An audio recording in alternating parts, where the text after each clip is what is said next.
অনুশীলনী 5.1-এর কয়ে এই তিনটা দেওয়া ছিল। এই তিনটার জন্য প্রথমে এই হরগুলোর লসাগু করেছিলাম। দেখো এক্স ওয়াই জেড, তাহলে এক্স ওয়াই এই দুটা কাটা, তাহলে জেড অতিরিক্ত লিখেছিলাম, তাহলে জেড উপরের সঙ্গে গুণ। এখানে ছিল ওয়াই জেড, তাহলে ওয়াই জেড কাটা এক্স অতিরিক্ত লিখেছিলাম, তাহলে এক্স এই দুটার সঙ্গে গুণ। আবার এখানে দেখো জেড এক্স ছিল, তাহলে ওয়াই অতিরিক্ত লিখেছিলাম, তাহলে ওয়াই এই দুটার সঙ্গে গুণ। এগুলো গুণ দিলে এটার সঙ্গে জেড আর এক্স গুণ দিলে জেড এক্স, আর জেড আর ওয়াই গুণ দিলে ওয়াই জেড। আবার এক্স ওয়াই, আবার দেখো জেড এক্স, আবার দেখো ওয়াই জেড এক্স ওয়াই।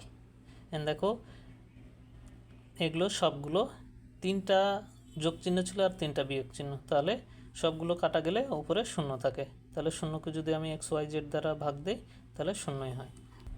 5-এর ক খ গ দেখার জন্য রিলেটেড লং ভিডিওতে যাও। ধন্যবাদ।